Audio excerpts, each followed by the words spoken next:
नमस्कार दोस्तों, दुनिया का सबसे बड़ा न्यूक्लियर फ्यूजन रिएक्टर बन के तैयार हो चुका है, जिसके अंदर भारत के 9% तक के स्टैक हैं। भारत ने भी यहाँ पर क्रायो स्टेट जो है वो सप्लाई किया है। जी हाँ दोस्तों, जिस न्यूक्लियर रिएक्टर की मैं बात कर रहा हूँ इसका नाम है ITER, जिसके अंदर 28 बिलियन डॉलर का खर्चा लगा है और ये फ्रांस के अंदर बना है। 2020 के अंदर असेंबली शुरू हो चुकी थी। अलग अलग देशों ने अलग अलग पार्ट सप्लाई किए थे। भारत ने यहाँ पर क्रायो स्टेट सप्लाई किया था, जिसके बाद अभी असेंबली बन के तैयार हो चुकी है। अब 2039 तक ये पॉजिटिव एनर्जी इंडिया को सप्लाई करने लगेगा। इवन पूरे वर्ल्ड के अंदर फ्यूजन रिएक्शन की कैपेसिटी शो करेगा। अब ये जो ITER है, इसने एक इम्पॉसिबल काम को पॉसिबल कर दिखाया है। अब वो क्या है उसे मैं शुभेंद्र चौहान डिटेल में आप लोगों के साथ में चर्चा करूंगा। बट उसके पहले आप लोग मेरे साथ में SRC10 टेलीग्राम ग्रुप के ऊपर जुड़ सकते हो। मेरे क्लास की अपडेट PPT PDF सब कुछ आपको वहाँ मिल जाएगी। UPSC CSE की तैयारी करना है अगर आप लोगों को, इंडिया के टॉप एजुकेटर से अगर आप लोगों को ऑफलाइन क्लास के अंदर जुड़ना है तो आप लोगों के पास बहुत अच्छा मौका है। अनअकैडमी अब केवल ऑनलाइन नहीं रहा, अनअकैडमी अब ऑफलाइन भी आ चुका है। दिल्ली के करोलबाग मुखर्जी के अंदर, प्रयागराज के सिविल लाइंस के अंदर ऑलरेडी हमारे सेंटर्स खोले जा चुके हैं, जहां पर इंडिया के टॉप एजुकेटर आप लोगों को GS, CSET, SA, ethics, current affairs, इन सारी चीज़ों की कंप्रहेंसिव तैयारी कराएंगे। साथ में आप लोगों को टेस्ट सीरीज दी जाएगी, मेंटरशिप, डाउट सॉल्विंग सेशन, ये सब कुछ आपको मिलेगा। वो भी एक ऐसे प्लेटफॉर्म के ऊपर जो कि रिलायबल है। कई सारे टॉपर्स द्वारा इस प्लेटफॉर्म को रिकमेंड किया गया है। 2023 के अंदर टॉप 10 में 4 बच्चे, टॉप 20 में 10 बच्चे और टोटल 315 बच्चे अनअकैडमी से पढ़ के क्वालिफाई हुए। आप देख सकते हो ये जो बच्चे हैं ये हमारे प्लेटफॉर्म के बच्चे हैं, कोई इंटरव्यू गाइडेंस प्रोग्राम या टेस्ट सीरीज के बच्चे नहीं है। अगर आप लोगों को अनअकैडमी के साथ में जुड़ना है तो नीचे डिस्क्रिप्शन के अंदर मैंने 3 लिंक दी हुई है, 3 अलग अलग सेंटर्स की। अगर आप हिंदी मीडियम के हो और दिल्ली में हो तो आप मुखर्जी नगर वाले सेंटर में एनरोल कर सकते हो।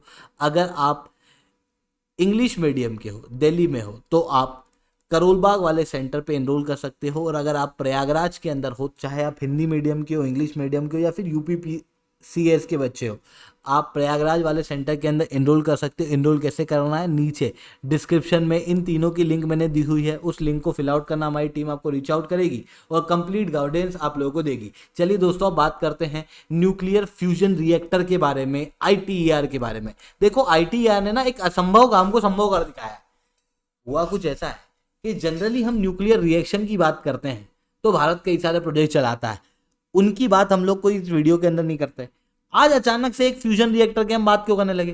क्योंकि अभी तक जो न्यूक्लियर रिएक्शन की हम लोग बात करते थे वो थी न्यूक्लियर फिजन। भारत के अंदर भी जितने प्रोजेक्ट हैं वो सब न्यूक्लियर फिजन है। फिजन का मतलब क्या होता है? एक न्यूक्लियस को तोड़ना जिससे एनर्जी का रिलीज होती है और फिर इस एनर्जी का हम लोग प्रयोग करते हैं। इसके अंदर रॉ मटेरियल के रूप में यूरेनियम 235, प्लूटोनियम, इस तरीके के रेडियो एक्टिव मैटर का प्रयोग किया जाता है। वहीं न्यूक्लियर फ्यूजन रिएक्शन क्या है? 2 अलग अलग न्यूक्लियस को साथ में लेके आया जाए और उन्हें एक कर दिया जाए तो उससे एनर्जी रिलीज होती है। ये जो एनर्जी रिलीज होती है ये फिजन रिएक्शन के मुकाबले लगभग 4 गुना ज्यादा एनर्जी देखने को मिलती है। इवन फ्यूजन रिएक्शन की खास बात क्या है? अब आप कहोगे सर 4 गुना एनर्जी निकल रही है, उसके लिए हम इतनी मेहनत कर रहे हैं, इसकी बजाय क्यों ना ऐसा करें कि 4 फ्यूजन रिएक्शन लगा दें। बात ठीक है आपकी, बट फ्यूजन रिएक्शन के अंदर जो रॉ मटेरियल है, ड्यूटेरियम और ट्यूटेरियम, ये मार्केट में बहुत ज़्यादा अवेलेबल है और इस रिएक्शन के अंदर आपको कहीं भी रेडियो एक्टिव मैटर देखने को नहीं मिलेंगे जो हमारे इन्वायरमेंट के अंदर रेडियो एक्टिव पॉल्यूशन नहीं करेंगे, जिसके कारण से ह्यूमन और एनिमल के ऊपर कोई असर नहीं पड़ेगा। मतलब थोड़ी सी इको फ्रेंडली अप्रोच है न्यूक्लियर फ्यूजन और ज़्यादा इफिशिएंट है as compare to nuclear fusion. Even nature के अंदर भी हर जगह, स्टार के अंदर और दूसरी सारी जगहों पर न्यूक्लियर फ्यूजन रिएक्शन ही देखने को मिलती है, फिजन रिएक्शन नहीं देखने को मिलती है। बट यहाँ पर न्यूक्लियर फ्यूजन रिएक्शन अगर इतनी अच्छी है तो फिर हर जगह न्यूक्लियर फ्यूजन लगाओ, फिजन क्यों नहीं लगा रहे? क्योंकि यहाँ पर कुछ ना कुछ चैलेंजेस हैं जो हम लोगों को फेस करने को मिलते हैं। देखो, न्यूक्लियर फ्यूजन का मतलब क्या है? 2 न्यूक्लियस को साथ में लाना, उन्हें एकजुट कर देना। यहाँ पर डर ये है कि फ्यूजन रिएक्शन के अंदर जो 2 न्यूक्लियस पास में आते हैं, ये जितने भी न्यूक्लियस है सब पॉजिटिव चार्ज होते हैं क्योंकि सेम चार्ज है। इस कारण से स्ट्रॉन्ग रिपल्सिव फोर्स यहाँ पर एक्ट करता है, जिसके कारण से हम इन्हें एकजुट नहीं कर पाते। अगर हमें इन दोनों को एकजुट करना है तो बहुत ज्यादा एनर्जी देनी पड़ेगी। क्योंकि सीधी चीज है, दो सामान है जो एक दूसरे को दूर धकेल रहे हैं, तो हमें अगर उन्हें पास लेके आना है तो बाहर से हम लोगों को फोर्स देना पड़ेगा।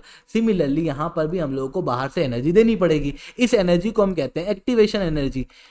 अब फ्यूजन रिएक्शन तभी इफिशिएंट होगी जब रिलीज्ड एनर्जी एक्टिवेशन एनर्जी से लगभग 5 गुना हो, तब। अब आप समझना कि फ्यूजन रिएक्शन में एनर्जी निकल रही है फिजन रिएक्शन के 4 गुना, और हमको एक्टिवेशन एनर्जी चाहिए फ्यूजन रिएक्शन के अंदर रिलीज एनर्जी से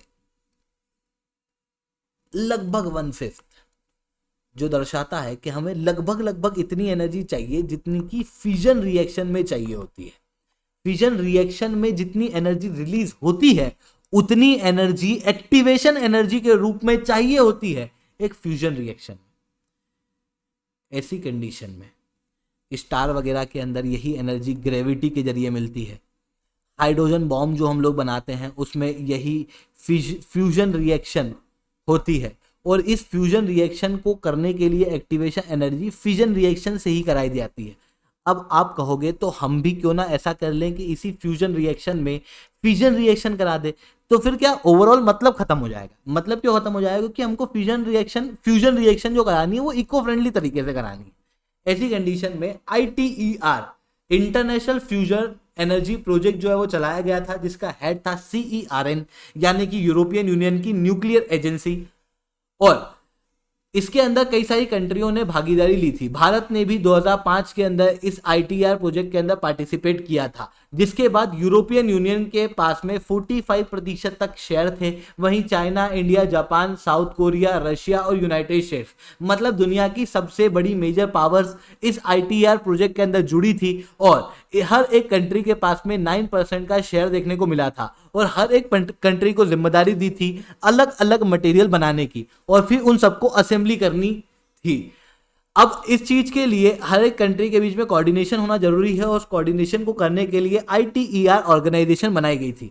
5 साल तक असेंबली का काम चला, और भारत ने यहाँ पर अपना क्रायोस्टेट जो है वो प्रोवाइड किया, जिस क्रायोस्टेट को L&T कंपनी और institute for plasma research and Gujarat partner द्वारा बनाया गया था। 2020 के अंदर जुलाई में असेंबली होना शुरू होती है, और अभी असेंबली हो चुकी है, और न्यूक्लियर फ्यूजन रिएक्शन का काम जो है वो शुरू हो चुका है।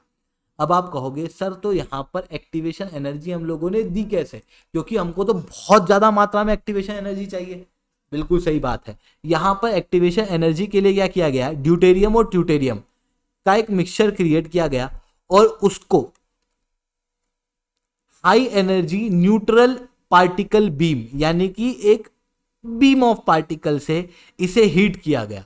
लगभग 50 मेगावाट की एनर्जी दी गई, जिसके बाद ये जो मिक्सचर है ये लगभग 100 मिलियन डिग्री सेल्सियस पे पहुंच गया, और फिर पहले से एनर्जी देने के बाद इसे रिएक्टर के अंदर यूज किया गया। अब आप कहोगे सर इतनी ज्यादा एनर्जी देने के बाद जब तापमान इतना ज्यादा बढ़ गया तो जो रिएक्टर था वो पिघला नहीं? कंसर्न वैलिड है, बट यहां पर उसके लिए एक अरेंजमेंट किया गया। हुआ ये कि जो प्लाज्मा स्टेट के अंदर हाई टेम्परेचर में ड्यूटेरियम और ट्रिटेरियम का मिक्सचर था, उसे बहुत तेज स्पीड पे गोल गोल घुमाया गया। गोल गोल घुमाने से क्या हुआ कि यहाँ पर सेंट्रीफ्यूगल फोर्स जनरेट हुआ।